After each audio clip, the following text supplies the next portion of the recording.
तनी सुमिरन में आजा महतरिया हो, कि तनी सुमिरन में आजा महतरिया हो, बलका गुहार करता तनी सुमिरन में आजा महतरिया हो, बलका गुहार करता।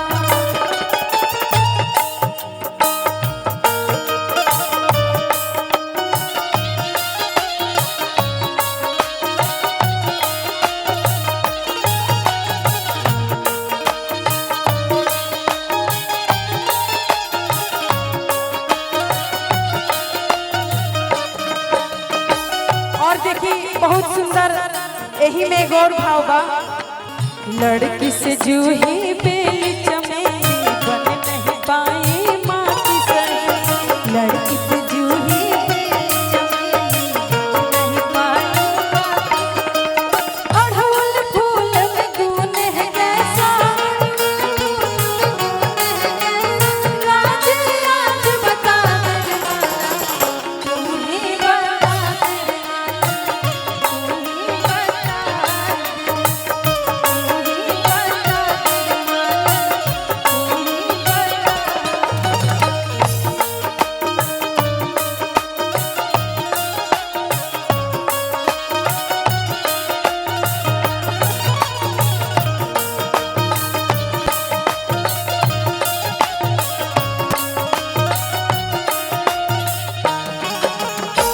और देखी हमन ये लिखा एगो कलाकार माता रानी के दरबार में गई बा, कहता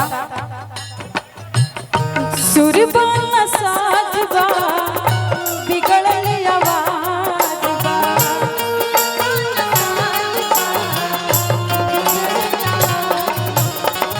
तोहर कृपा से मैया जानत समाज बा,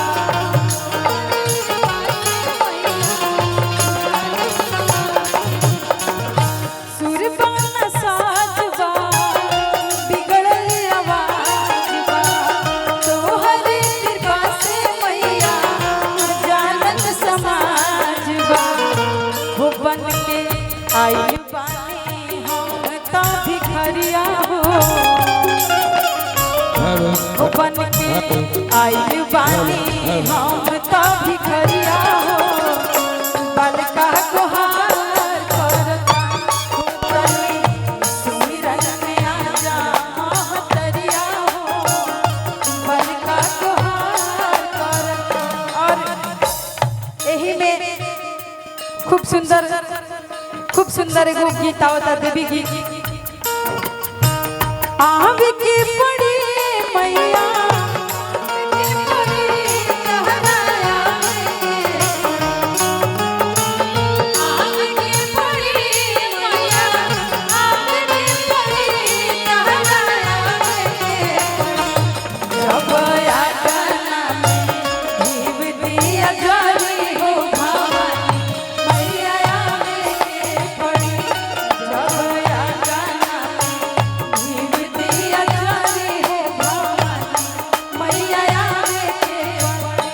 जगदम्बा घर में दियारा बार आई हो, जगदम्बा घर में दियारा बार आई हो, मैया की आरती उतार आई है, जगदम्बा घर में दियारा बार आई है, जगदम्बा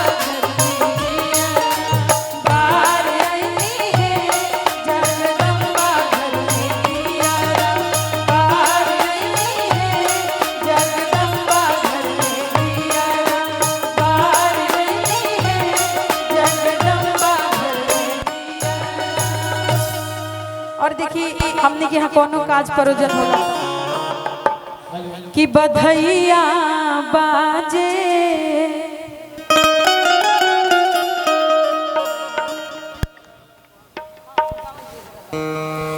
बधैया बाजे अंगनैया, बधैया बाजे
और देखिए इहे लई पे एगो और गीत गावल जाला। राजा दशरथ जी के घरवा आज जन्मे ललनवा।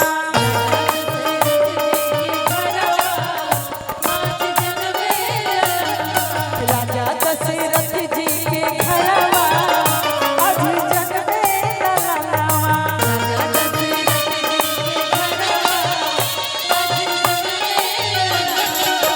जन्मे ललनवा हो जन्मे ललनवा।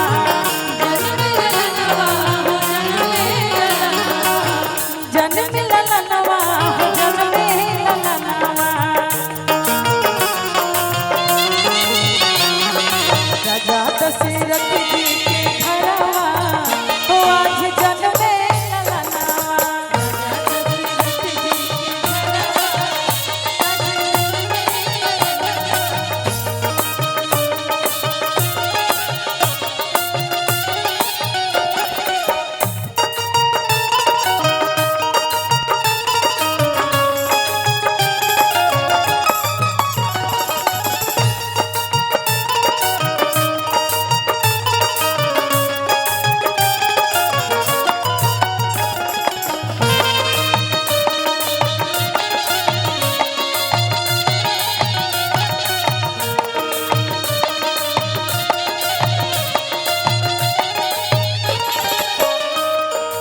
और देखिए बबुआ के दादी नानी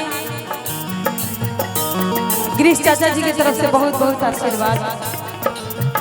और हम चाचा कहनिया तो खराब ना न लागल रहुआ के काहे कि बहुत ऐसा कार्यक्रम में गई बनी त लोग हमरा दादियों की उम्र के बात कहे लगे भाभीए कह हमरा के।